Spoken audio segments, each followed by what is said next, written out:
The podcast begins by discussing a recent hostage deal between the United States and Russia. The U.S. and its allies secured the release of 16 people, including multiple Americans, who had been held hostage by Russia. In exchange, Russia received 8 people, including convicted murderers, terrorists, and spies. The deal was hailed as a major diplomatic victory by the Biden administration and the media. Ben Shapiro argues that while it's good to get Americans back, treating this as a diplomatic triumph reveals problematic thinking about foreign policy, especially on the left. He contends that the West has become accustomed to viewing the best foreign policy outcomes as those where murderers and spies are traded for innocent people. This reflects a broader worldview that losing slowly with minimal cost is preferable to pushing for outright victory. Shapiro draws parallels to the Afghanistan withdrawal, which the Biden administration portrayed as a success despite leaving allies behind and women oppressed. He contrasts this with Israel's approach in Gaza, arguing that the U.S. discourages decisive victories. He suggests this mentality has prevented America from winning a full-scale war since World War II.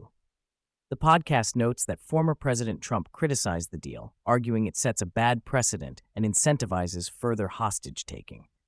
Shapiro agrees, stating that such deals embolden America's enemies. He cites Israel's past hostage exchanges with Hamas as examples of how these deals can lead to more hostage-taking and conflict. Shapiro argues that the Biden administration's prioritization of diplomacy over deterrence is misguided. He suggests that if the U.S. had a policy of swift retaliation for hostage-taking, there would be far fewer incidents. Instead, the current approach treats diplomacy as an end in itself, rather than a means to achieve strategic goals. The podcast then shifts focus to Vice President Kamala Harris and her role in the 2024 election. Shapiro notes that it has been 13 days since Harris became the presumptive Democratic nominee, yet she has not faced a single adversarial question from the press. He criticizes this lack of scrutiny, suggesting it's because Harris is poor at handling unscripted moments.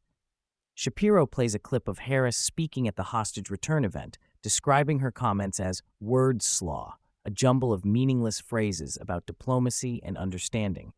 He argues this demonstrates why Harris is kept on teleprompter as much as possible. The podcast discusses the Harris campaign's strategy of limiting her exposure to unscripted questions while relying on celebrity endorsements and teleprompter speeches. Shapiro predicts this approach will continue for the next 995 days until the election. Shapiro speculates about Harris's potential vice presidential pick, with Josh Shapiro of Pennsylvania emerging as a likely frontrunner. He argues Josh Shapiro would be a smart choice due to his high approval rating in a swing state and relatively moderate stance for a Democrat. However, Ben Shapiro notes that some in the Democratic base are unhappy with this possibility, viewing Shapiro as too centrist. The podcast suggests that Harris's choice of running mate will reveal much about her political skills and strategy. Picking Josh Shapiro could allow her to broaden her appeal beyond the Democratic base, but it might also alienate more progressive supporters. Shapiro observes that the Trump campaign seems to be finding its footing in attacking Harris after a somewhat unfocused start. He argues that the most effective line of attack is to portray Harris and the Democratic Party as radical and out of touch with mainstream America. The podcast plays clips of Trump and his running mate, J.D. Vance, criticizing Harris. They focus on her perceived inauthenticity, policy flip-flops, and the administration's border policies. Shapiro praises this approach as more effective than earlier attacks on Harris's racial identity or law school performance. The podcast then turns to economic issues, noting that recent positive headlines have obscured underlying problems. Shapiro cites slowing job growth, rising unemployment, and downward revisions of previous job reports as signs of economic trouble. He also mentions struggles at major companies like Intel, Apple, and Amazon.